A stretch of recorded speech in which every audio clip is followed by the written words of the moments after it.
Nous allons parler des petits tracas, vous savez, ces petites choses qui vous arrivent toujours au mauvais moment, et nous allons surtout vous expliquer comment réagir. Ça fait 15 ans avec Sonia qu'on évolue dans ce monde, ça fait 15 ans qu'on s'habille quasiment quotidiennement en costume cravate avec des accessoires, et ça fait 15 ans que invariablement, quasiment chaque jour, il nous arrive des petits accidents.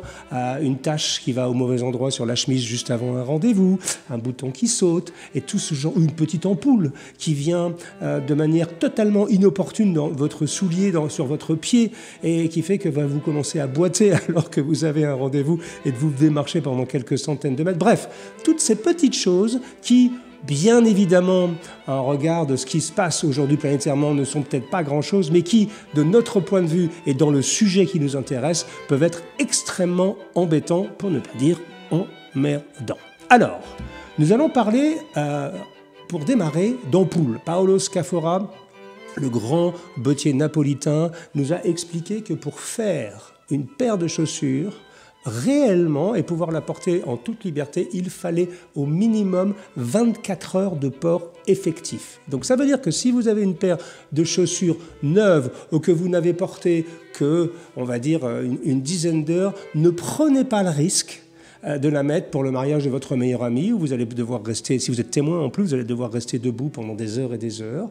Ne la mettez pas si vous allez danser avec votre copain, votre copine, vos copains, vos copines. Ne la mettez pas si vous devez marcher longtemps, comme nous par exemple au type Petit Homo. Donc ça c'est une règle de base simple. Paire de chaussures neuves, 24 heures avant de les faire et avant de pouvoir s'en servir réellement comme des chaussures de marche et les porter donc de manière prolongée sans créer ces fameuses ampoules qui nous pourrissent la vie. Mais si toutefois, malgré cette précaution, vous avez marché beaucoup, vos pieds sont un peu échauffés, il fait chaud dehors, ou je ne sais pas, vous avez fait beaucoup de sport la veille, enfin pour plein de raisons, il y a une ampoule qui pousse toujours au mauvais endroit. Vous savez, les ampoules, c'est les zones de frottement. Donc généralement, ça pousse à l'arrière du pied, sur le talon. Alors il y a 3 niveaux de réaction. Le premier niveau que vous connaissez tous, c'est toujours d'avoir ça dans son sac à main, dans sa mallette, dans sa serviette. Alors là, c'est Compide. Je n'ai aucun lien avec ces gens. Là, il y a même du Scholl. Donc, il existe plein de différentes marques. Moi, je fais toujours en sorte d'avoir différentes tailles de ce genre de choses, parce que c'est quand même extrêmement utile, et c'est le genre de choses qu'on oublie toujours au moment, enfin, on ne le trouve jamais dans sa mallette au moment où on en a besoin. Donc, ça, vous connaissez, ce sont des pansements donc, qui sont, comment dire, rembourrés, et qui, je crois qu'il y a un petit produit d'ailleurs dedans, et c'est le niveau 1. C'est-à-dire quand vous avez un début d'ampoule, n'attendez pas, mettez ça à l'arrière souvent de votre chaussure et vous allez voir que ça peut vous sauver le coup bien des fois. Le niveau 2, c'est de changer de chaussure et d'aller vers des chaussures un peu plus confortables. Alors je vais vous montrer par exemple, moi, j'ai ce qu'on appelle, je n'arrive pas à les attraper, alors voilà, ça ce sont des loafers, donc des mocassins. Alors nous on appellerait ça presque des chaussons. Alors, c'est un autre sujet, puisque ça, ce sont des chaussons qui ont été faits pour moi par Arthur Slip. Donc, ce sont plus exactement des slippers, exactement, c'est le vrai nom.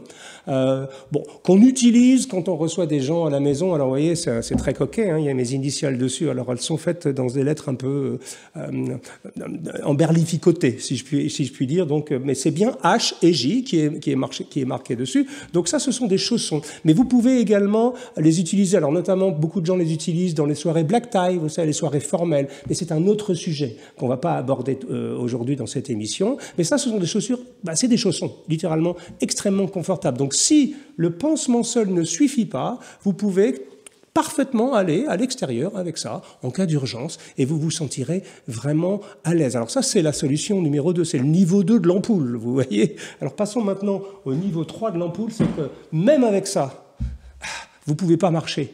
Parce que l'ampoule est trop, votre peau est à vif et donc vous n'avez aucune possibilité de vous déplacer sans boiter, eh bien la solution existe. Alors il va falloir vous l'acheter, puisque moi je n'ai fait l'acquisition de ce genre de souliers que très récemment.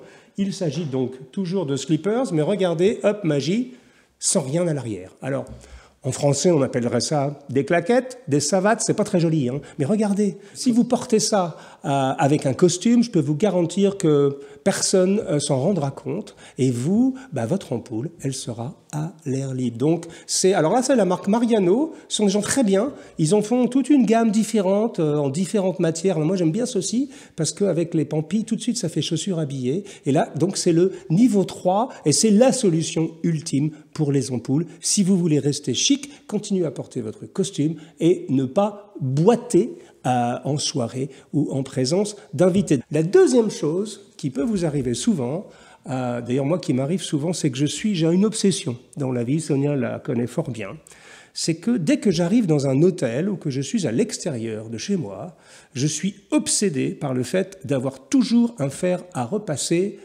près de moi. Alors, parfois, je voyage avec, mais il m'arrive aussi de ne pas emmener toujours un fer à repasser avec moi, parce que j'imagine que dans un bon hôtel, il y aura toujours soit une blanchisserie, soit un fer à repasser dans la chambre. Mais il se trouve que malheureusement, par exemple en Italie, on a passé énormément de temps en Italie, vous savez, pour l'écriture de notre deuxième livre, The Italian Gentleman, avec Sonia, on a passé presque 3 ans en Italie. Eh bien, en Italie, il y a une loi qui interdit, je pense pour des raisons d'incendie, j'imagine, mais c'est le seul pays au monde qui fait cette chose. En tout cas, le seul pays que nous avons visité qui a cette réglementation, c'est que les fers à repasser sont interdits dans les chambres d'hôtel. Et très généralement, c'est un peu le rush le matin pour repasser les chemises, parce qu'il doit y avoir 2 ou 3 tables à repasser, généralement au sous-sol. Enfin bref, c'est pas très pratique. Alors, quand vous n'avez pas de fer, quand vous n'avez pas de table à repasser, et quand vous vous levez un peu à la bourre, vous savez, nous, ça nous arrive souvent le matin, on n'est pas très joyeux, des fois on est toujours un peu en retard, et puis on s'aperçoit au dernier moment que la chemise est froissée, vous avez un rendez-vous, en plus nous c'est notre job, vous savez, on a un rendez-vous pour faire des photos, ou on a un rendez-vous avec, je ne sais pas, un artisan, donc on doit toujours être impeccable, et même vous, dans l'exercice de votre métier, je ne sais pas, vous êtes banquier, vous êtes avocat, vous êtes consultant, vous travaillez dans une entreprise, peu importe, et vous avez un rendez-vous, vous vous rendez compte que votre chemise n'est pas impeccable. C'est quand même un geste tellement simple d'avoir une chemise impeccable et bien repassée. Eh bien, on va vous donner un truc. En cas d'extrême urgence, alors, il y a cette fameuse légende urbaine qui dit « Prenez une douche et avec la vapeur, suspendez votre chemise avec la vapeur d'eau pendant que vous prenez une douche. » Vous savez, parfois, quand vous prenez une douche, ça fait de la vapeur. Et d'ailleurs, ça se colle toujours de manière très inopportune sur le miroir dans lequel vous devez vous peigner. Mais enfin, ça, c'est un autre sujet. Et donc, il paraît que quand on suspend sa chemise, petit à petit, avec l'humidité, elle se défroisse. Alors, c'est peut-être vrai si vous avez 2 heures devant vous. Mais si vous avez 10 minutes devant vous ou 15 minutes devant vous, je peux vous garantir que ça ne marche pas. On a tout essayé. Et il y a une solution dont Sonia est la spécialiste. C'est vous avez une chemise qui est froissée, vous la mettez sur vous et vous prenez une serviette de bain, vous la mouillez, vous la mettez sous l'eau littéralement, elle soit vraiment, alors qu'elle dégouline pas de flotte, mais qu'elle soit vraiment humide et vous commencez à frotter. Alors évidemment, ça va un petit peu, vous allez voir à travers pendant 10 minutes, mais vous allez vraiment frotter avec de l'eau humidifiée et vous allez voir. Alors, ça ne va pas être le meilleur repassage de votre vie, c'est sûr, mais ça va vraiment, vraiment améliorer, je dirais, à minima de 75% visuellement le repassage de votre chemise. Donc, gardez ça en tête. Si vous n'avez pas de fer à repasser, si vous n'avez pas le temps de donner ça dans un hôtel au repassage ou à la blanchisserie, donc vous mouillez la chemise, littéralement, et vous verrez qu'au bout de 10 minutes à peu près, 10 minutes, un quart d'heure, la chemise sera en grande partie défroissée. C'était mon truc numéro 2. Alors, pour le problème numéro 3, alors celui-ci, je l'aime particulièrement parce que nous entrons de plein pied dans un domaine qui m'a passionné pendant de longues années, qui est le domaine des sciences de la complexité. Alors, je vais parler de tâches. Vous savez, les fameuses tâches. J'ai tellement de souvenirs, moi. Alors évidemment, 15 ans de sartorialisme derrière moi, avec Sonia, des années et des années en Italie, des centaines et des centaines de repas au restaurant, notamment en Italie. On avait du mal à garder la ligne d'ailleurs en Italie, parce que quand on est invité à la table de certains maîtres tailleurs, on se doit de manger, surtout quand la maman fait à manger, on est obligé de manger beaucoup. Donc on se fait des tâches tout le temps, sur les chemises, sur les vestes, D'ailleurs, j'ai un souvenir avec mon ami Jean-Manuel Moreau, s'il regarde cette émission, il se souviendra peut-être d'une aventure qu'on a eue ensemble dans un restaurant à Florence pendant un Pitti Uomo, où le pauvre s'est retrouvé avec une belle veste en cachemire, et je pense qu'il a reçu carrément un pâté entier sur l'épaule. Bon, Jean-Manuel, hein, j'imagine qu'au moment où tu as vécu ça, c'était pas très très agréable. Aujourd'hui, quand on en parle encore avec certains amis, Jean, je dois t'avouer que Jean rigole encore, notamment de ton stoïcisme. Je me souviens que tu es resté, mais complètement stoïque. À l'intérieur, tu avais envie de tout casser dans le restaurant, mais tu étais resté, et je t'en félicite d'ailleurs. Mais enfin bon, là, c'est vraiment une situation extrême. C'était un petit aparté pour mon ami Jean-Manuel Moreau. Sans ça, quand je vous parlais de science de la complexité, c'est que ce qui est intéressant avec le phénomène des tâches, c'est que j'ai un ami que je salue au passage qui s'appelle Philippe Bloch. Alors, si vous êtes dans le business, ou si vous aimez les livres de business, Philippe, qui est un ami très cher, que je connais depuis 25 ans maintenant, a écrit en 1986 un livre génial qui s'appelait Service compris, qui est devenu un best-seller dans le monde des affaires. Donc c'est un des gros succès de librairie, des livres dits business, et depuis il en a écrit un certain nombre. Et Philippe fait beaucoup de conférences dans les entreprises, notamment sur la qualité de service, notamment sur l'accueil, notamment sur la gentillesse dans l'entreprise, et c'est vraiment un orateur que j'adore. Et un jour, je l'ai entendu commencer une conférence en faisant la différenciation entre la complexité et la complication. Ou pour le dire autrement, il y a des choses qui sont compliquées dans la vie et il y a des choses qui sont complexes.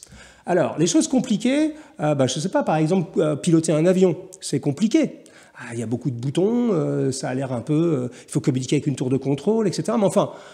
bon, si vous faites les études nécessaires, si vous étudiez, je ne sais pas comment ça dure, des études de pilote, 5 ans, 6 ans, que sais-je, et si vous avez la formation nécessaire, c'est compliqué, mais vous pouvez arriver à maîtriser le sujet. Et puis, dans la vie, il y a des sujets qu'on appelle complexes, c'est-à-dire la science de la complexité, c'est une science qui étudie le comportement collectif de systèmes hétérogènes. Et prenons par exemple un excellent exemple qui est le plat de spaghettis.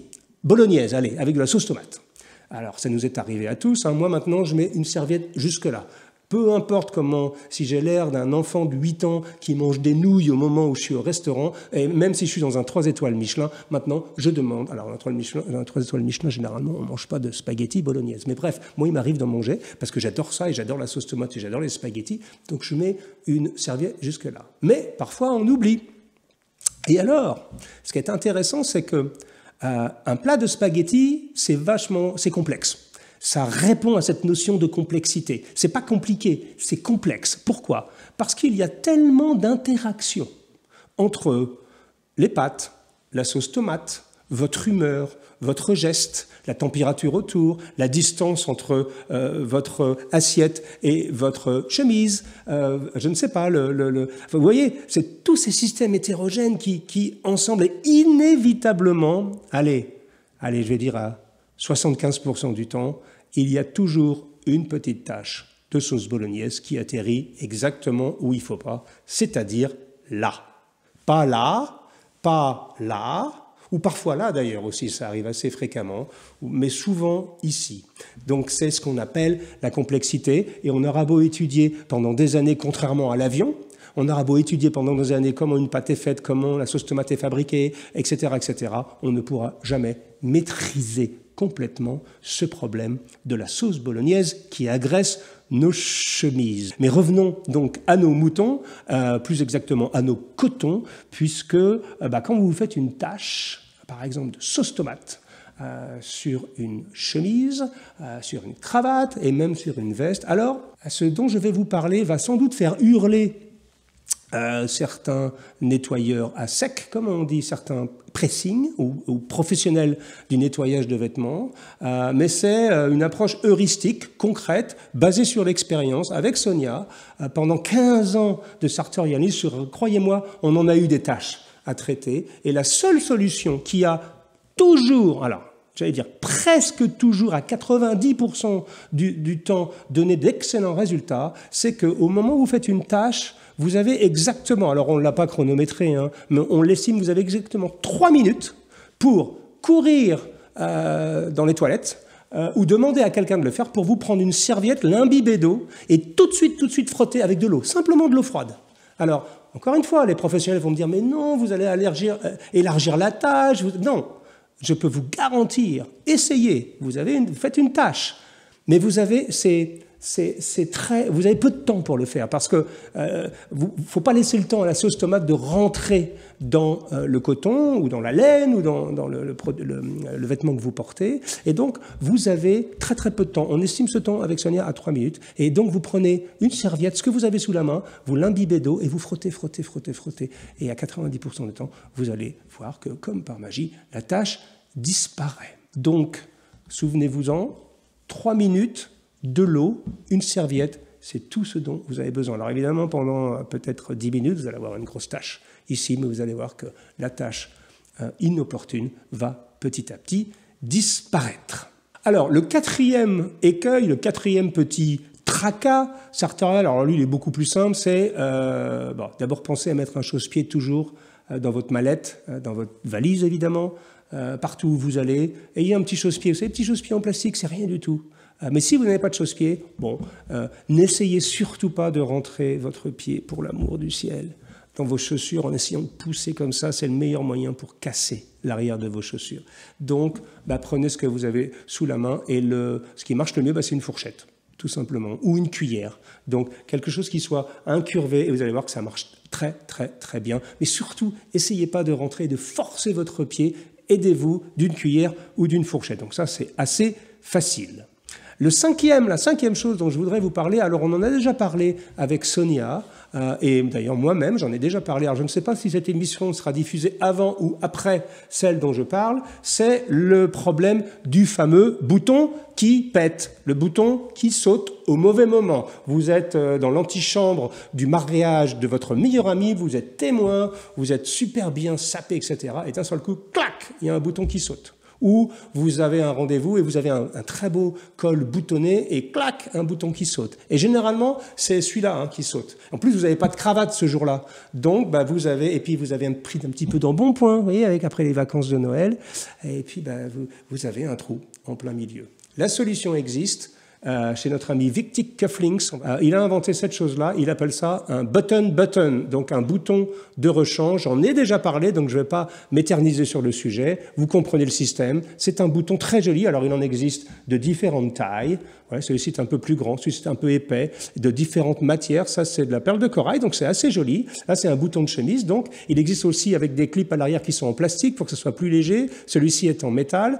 Vous comprenez le système, c'est relativement simple. C'est un bouton de rechange qui vient littéralement se clipper. J'en ai dans mes mallettes, j'en ai dans mon attaché-caisse, j'en ai partout. J'en ai partout, même à la maison, mais surtout quand je suis en déplacement. Ça c'est vraiment quelque chose de presque indispensable pour nous aujourd'hui. Je crois que ça coûte une 50aine de British Pounds pour 4 boutons, donc c'est pas très cher et c'est vraiment un accessoire qui peut vous rendre de grands services. Le 6e point que je voulais aborder avec vous, alors là c'est un tout petit peu plus esthétique, on va dire, mais imaginez vous êtes en voyage ou vous êtes chez vous et puis je sais pas, vous dormez chez des amis et puis vous avez une réception le soir et puis vous vous apercevez que vos chaussettes ne vont pas du tout, elles clashent comme on dit, c'est-à-dire que tout est impeccablement coordonné et puis vos chaussettes elles vont pas. C'est-à-dire que je ne sais pas, vous vous êtes un peu planté dans le choix des chaussettes et puis ça va pas. On voit que ça. Quand les gens vous disent bonjour, ils vous regardent les pieds parce que vos chaussettes elles éblouissent tout le monde, il faut les regarder avec des lunettes de soleil. Alors, il y a un petit truc qu'on va vous donner. Alors par exemple, vous voyez, si vous avez des chaussettes un peu voyantes comme ça, alors celle-ci un peu rouge, un peu orangée. Alors d'ailleurs, ça me donne l'occasion au passage de vous montrer, c'est ce qu'on appelle des chaussettes vanisées, c'est-à-dire qui ont une couleur dominante devant, mais vous voyez, quand on les étire, hop, ça fait une double couleur. Bon. La technique, alors ça marche aussi avec les chaussettes unies. La technique, quand vous avez un problème de chaussettes, c'est de la porter à l'envers. Et vous allez voir que, alors là, c'est le principe de la chaussette vanisée, c'est qu'elle est reversible. Donc là, ça fait une chaussette, on va dire, rouge-orangée avec des rayures bleues. Et quand on la retourne, hop, c'est l'inverse. Ça fait une chaussette bleue avec des petites lignes orange. Vous voyez? Mais ça marche aussi avec des chaussettes unies. Ça marche aussi avec des chaussettes à motif. Bien souvent, essayez, et nous on le fait constamment avec Sonia, quand la chaussette ne va pas, retournez-la, parce que la grande majorité des chaussettes, surtout les chaussettes de qualité, donc ça c'est les chaussettes Brecciani, distribuées par nos amis Mes Chaussettes Rouges, qu'on a reçues à cette table. Encore une fois, j'ignore si cet épisode sera diffusé avant ou après celui-ci. Jacques et Vincent sont nos copains depuis très très très longtemps. Bref, donc c'est vraiment quelque chose qui fonctionne, et des chaussettes de qualité sont toujours reversibles, même si, vous voyez, la couture, vous la sentez pas. Voilà, donc ça c'est un truc tout bête. Mais si vous n'êtes pas sûr de la couleur de votre chaussette par rapport à votre tenue, retournez-la et ça vous donne 2 possibilités au lieu d'une. Voilà, c'est un tout petit truc, c'est du bon sens, mais c'est vraiment extrêmement important et surtout ça peut vous sauver le coup. Alors, il me reste 3 sujets à traiter, 2 sur lesquels j'ai des réponses et 1 sur lequel j'ai pas de réponse. Un sujet, alors j'en ai parlé il y a très très très longtemps dans la discussion sartoriale. Avec Sonia, il nous est arrivé il y a longtemps, je pense que c'était en 2012. On était invité à la soirée des tailleurs britanniques. Chaque année, les tailleurs de Savile Row, alors avant la pandémie bien sûr, je ne sais pas si ça a eu lieu ces 2 dernières années, font un dîner confraternel avec tous les tailleurs. On était les invités d'honneur et bien sûr, comme 2 idiots, nous n'avions pas compris que c'était un dîner habillé, donc en black tie. Alors je peux vous dire qu'en Angleterre, ça rigole pas en plus. Alors, généralement, quand vous avez une soirée avec un dress code extrêmement particulier, vous êtes prévenu à l'avance. Donc c'est rarement une urgence. Il faut vraiment être un peu comme nous, un peu, comment dire, on était un peu débordés, on n'a pas fait attention, et donc on s'est retrouvés à Londres et on n'avait pas le temps de louer un smoking, on n'avait pas le temps. Moi, à cette époque-là, j'avais même pas de smoking. Moi, on est en 2012, je pense. J'en ai fait un avec Lorenzo Cifonelli, je crois, en 2014. Donc d'ailleurs, au passage, c'est toujours bien si vous sortez un peu, si vous avez l'occasion d'aller dans les soirées black tie, soit vous pouvez le louer, mais enfin c'est quand même mieux d'avoir son propre smoking. Ceci étant mis à part, comment je m'en suis sorti? Eh bien souvent vous pouvez vous en sortir, vous avez une jolie veste grise. Alors je m'en suis sorti moi avec cette veste-là. Vous voyez? Cette veste-là, c'est une veste sport, avec des poches plaquées, mais avec une ganse, et il se trouve que je m'en suis sorti. Après, j'avais pas de nœud papillon, donc j'ai foncé chez Turnbull Asser, sur Jermyn Street à Londres, fantastique boutique évidemment. Je peux vous confier qu'à l'époque, en 2012, je ne savais pas nouer, ou en tout cas je savais nouer les nœuds papillons, mais ils n'étaient pas très beaux, donc le vendeur de Turnbull Asser m'a noué mon nœud papillon, et avec cette veste-là, je vais vous montrer une photo, ça marche plutôt bien. Alors, ça c'est pas un truc à proprement parler, parce que tout le monde n'a pas une veste gancée, mais c'est toujours bien d'avoir dans sa garde-robe une veste qui peut un peu faire les deux, comme par exemple une veste en velours. Vous voyez, une veste en velours en velvet, on dit ce velours joli. Moi, j'ai une veste de chez Pino Peluzzo que je porte de manière décontractée, mais qui peut aussi faire la farce, comme on dit chez nous, dans une soirée black tie. Donc, ayez toujours, alors évidemment, si vous démarrez votre démarche sartoriale, c'est pas les premières choses à acheter, mais c'est bien d'avoir des vestes sport un peu polyvalentes comme ça, qui peuvent parfois aussi vous sauver la vie, parce que là,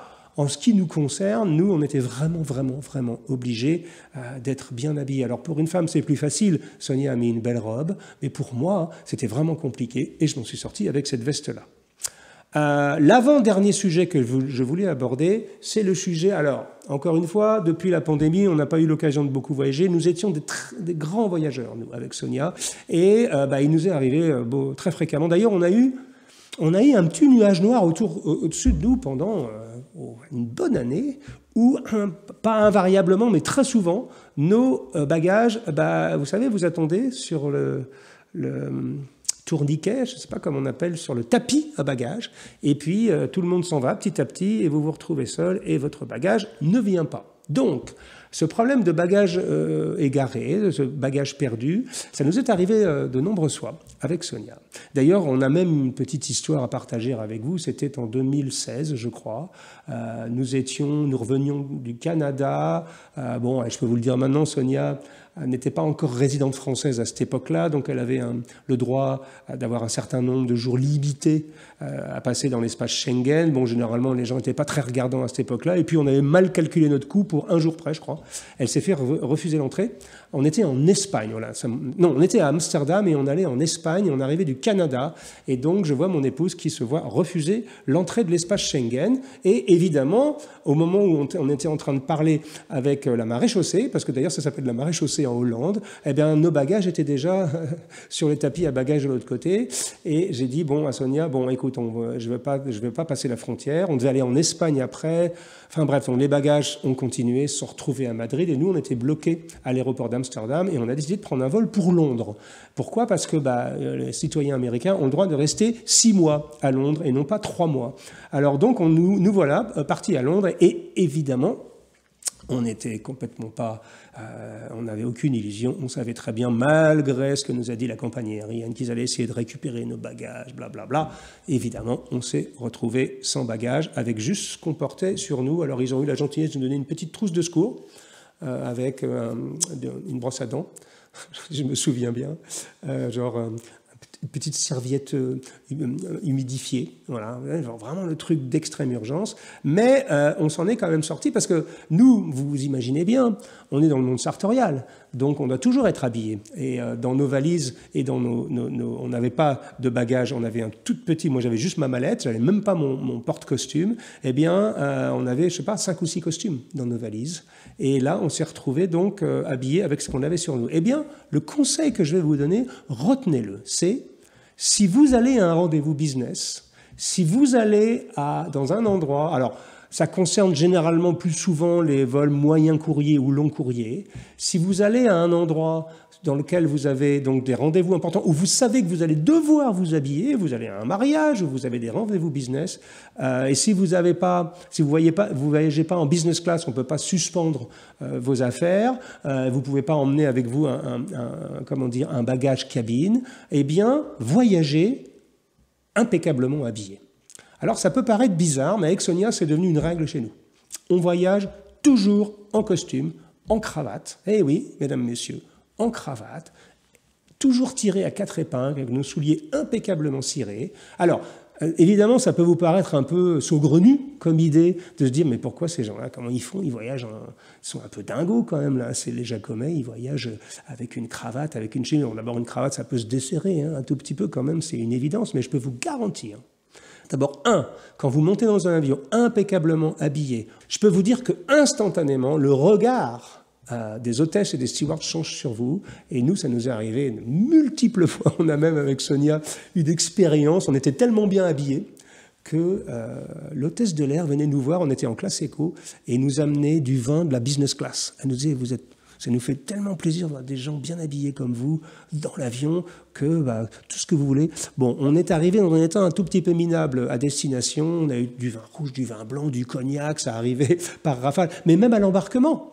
Combien de fois ça nous est arrivé de se voir indiquer la ligne business class alors qu'on était en classe économique? Donc, voyager de manière élégante, ça vous apporte énormément de bénéfices. Mais surtout, quand vos bagages ne se présentent pas sur le tapis à bagages, vous êtes prêts. Alors avec Sonia, malheureusement, avec l'histoire de Madrid, du Canada, je dois vous avouer que c'était un peu une épopée puisque pendant presque 10 jours, nos bagages ont toujours été une journée derrière nous. C'est-à-dire qu'on est resté à Londres, puis après on est reparti dans une autre destination où on avait le droit d'aller. Les bagages sont arrivés de Madrid à Londres. Un jour plus tard, on était déjà parti. Donc je me souviens, pendant une dizaine de jours, Sonia, elle avait un blazer Chiffonelli, moi j'avais un costume de chez Gigi Dalcore, et finalement, on s'en est sorti parce qu'on était bien habillés. Alors, vous pouvez acheter des chemises, vous pouvez acheter des jeans, vous pouvez acheter des chaussettes, même des chaussures, mais des costumes, c'est quand même pas facile à acheter en urgence. Et donc, voilà, c'est un conseil. Je sais que c'est pas facile pour beaucoup d'entre vous. Je peux vous dire que quand on arrive habillé impeccable dans un avion, surtout pour un vol long courrier, et qu'on se retrouve au milieu d'Américains qui sont en short et en tongs, et nous regardent comme si on venait de Mars ou de Vénus, comme si on venait d'une autre planète, mais je peux vous garantir que c'est une policy, comme on dit chez nous, c'est un règlement intérieur à cette maison, on voyage toujours de manière élégante. Et le dernier point que je voudrais aborder avec vous, je n'ai pas de réponse dessus, parce que ça m'est arrivé, alors là c'est une urgence absolue, puisque que faire quand on craque son pantalon? Et au mauvais endroit, parce que généralement quand on le craque, c'est au niveau des fesses, et évidemment. Moi, ça m'est arrivé, c'est une histoire incroyable qui m'est arrivée en 2012. Vous le savez ou vous le savez peut-être pas, nous avons vécu 2 ans à cette époque-là aux Pays-Bas, à Amsterdam, avec Sonia, et j'allais pour visiter un appartement, voilà, avec mon fils. Sonia n'était pas avec moi. Et donc j'étais avec Greg, et j'étais habillé dans un costume, mon premier costume gris Chiffonelli, droit, que je possède toujours d'ailleurs, et que je porte assez souvent. Et on prend le Thalys à Paris, on a rendez-vous avec un ingénieur immobilier pour visiter un bel appartement, sur lequel il y avait un peu de concurrence, donc il fallait bien présenter, etc. Donc je m'habille impeccable. Et puis au moment de monter dans la voiture, c'était une dame, je me souviens de cette personne, j'entends crrrc, et là, je me dis, mamma mia, qu'est-ce qui se passe? Et évidemment, donc mon pantalon était craqué, mais alors littéralement du haut jusqu'en bas, c'est-à-dire, alors il tenait encore, hein, j'étais pas en lambeaux, mais le pantalon a craqué. Et bon, il se trouve qu'en plus, par le plus malencontreux des hasards, je portais un boxer de couleur un peu rock'n'roll, on va dire. C'était un boxer avec des motifs roses. C'est assez rigolo. Je l'aimais bien parce qu'il était en élastane. Enfin bref, donc je me suis retrouvé un tout petit peu embêté. Alors, j'ai pas de solution pour ça, hormis acheter une paire de jeans. Mais j'étais en costume, je ne me voyais pas aller dans un magasin, qui va me faire l'ourler, j'avais pas le temps, en plus on avait des rendez-vous, on visitait des appartements, donc j'ai pas de solution. Après il se trouve que chez Chiffonelli évidemment ils m'ont réparé et j'ai toujours ce merveilleux pantalon, mais si quelqu'un a des idées sur comment faire quand vous avez un tout petit peu les fesses à l'air, hein, c'est le cas de le dire, avec un pantalon craqué, comment faire pour s'en sortir au moins dans les 2 premières heures? Si vous avez des idées à nous soumettre, je suis totalement preneur. Alors, voilà ce que je voulais vous dire sur ces petits accidents sartoriaux. Alors évidemment, il y a des choses beaucoup plus importantes dans la vie. On va passer de 40 minutes à parler de ce genre de choses. Mais tout de même, c'est le cœur de notre sujet. J'espère que j'ai donné 2-3 idées, 2-3 trucs. Je peux vous dire que c'est le fruit de 15 années d'expérience et de petits tracas quotidiens que nous avons eus. Et je peux vous dire que parfois, avoir un bouton de rechange, savoir gérer une tâche ou savoir surtout gérer une ampoule au pied quand vous allez à un rendez-vous important, ça peut vraiment vous aider. Voilà, j'espère que vous avez apprécié cet épisode et je vous donne rendez-vous pour le prochain épisode de nos discussions sartoriales. D'ici là, portez-vous bien et à très bientôt mes amis. Au revoir.